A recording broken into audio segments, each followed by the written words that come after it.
Students, today we are going to talk about the types of friction. So before starting the type of friction, let's recapitulate the things that we have learned in our previous video. In our previous video, we learned about the friction, causes of friction and factor affecting the friction. So friction is the force acting along the two surfaces in contact which opposes the motion of one body over the other. It is called the frictional force, or simply you can say that force of friction. The cause of friction is the irregularities or the ups and downs present on the surface of the objects, and they get interlocked with each other, and this interlocking or the roughness of the surface can opposes the motion. More will be the rough surface or more irregularities will be there, the more will be the friction. So the factor affecting the frictions are the nature of the surfaces in contact with each other. For example, if the surface are rough, more will be the friction. If the surfaces will be smooth, the friction will be less.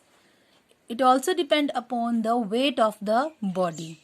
More weight, more will be the friction. Less weight, less will be the friction. So today we are going to discuss about the types of friction. Friction is of three types. First one is your static friction, sliding friction and rolling friction. First of all, we will discuss the static friction. As the name indicates, static. The opposing force that comes into play when one body tends to move over the surface of another, but the actual motion has not started. Is called static friction. And static friction prevents the motion and does not allow the two bodies to slide upon one another. If you move a heavy box from one place to another, for example, if you have a heavy box, you have to move it from one place to another place. The force required to overcome friction, for example, if you are moving this object in this direction and the force of friction is applied in its opposite direction. And this is the direction of motion. If you move a heavy box from one place to another, the force required to overcome friction at instant. The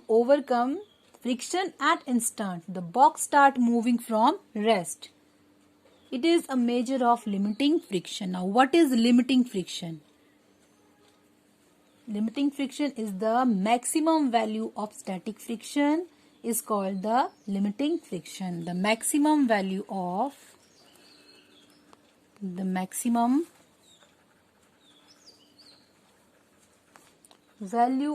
static friction is called limiting friction.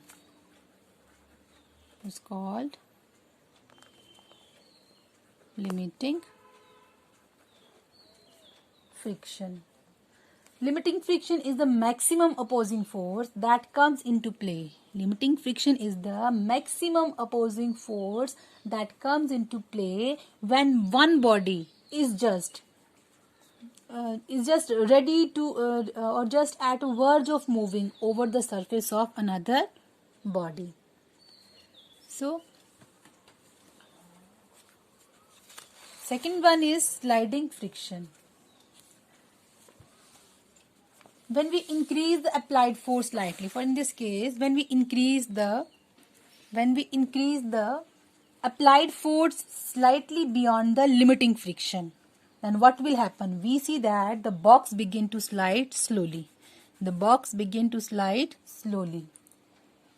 this does not mean that friction has disappeared. As soon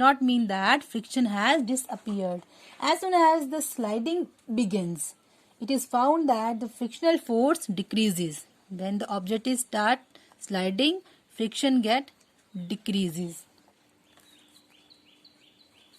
The new frictional force comes into play, and that is called the kinetic friction, or we know that the kinetic energy, the energy possessed by the moving object is called the kinetic energy. So the word kinetic, when comes here, it means that the sliding, when the one object just start moving,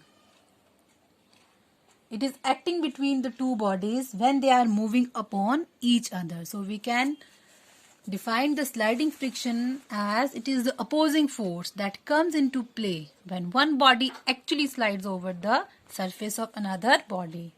Again, the example, when a wooden block is moved over a flat surface of a table, it slides. The opposing force here is the sliding force. For example, when I am sliding this book on the table, I am sliding this book on the table.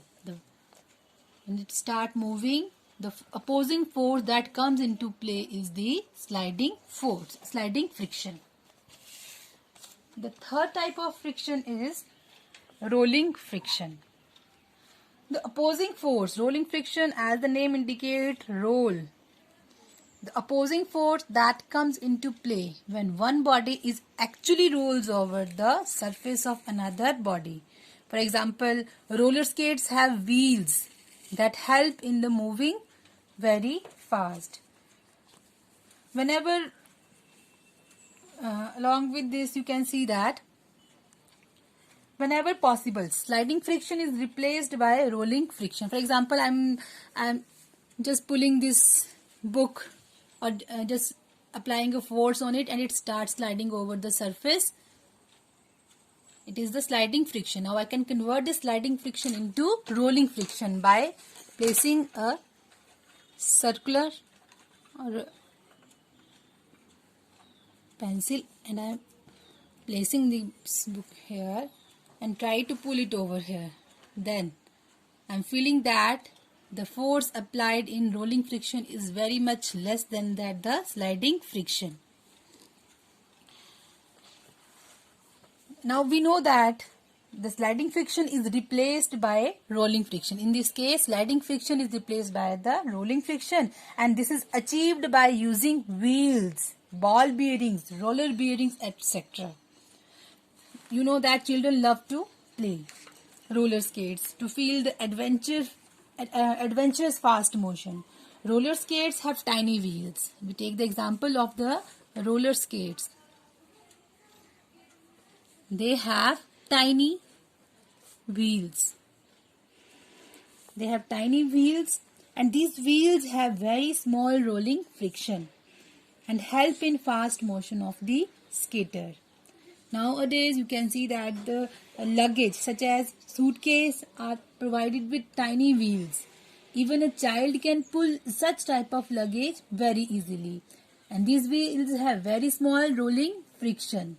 That is the reason it is convenient to pull luggage fitted with a roller. Now you can also see that when we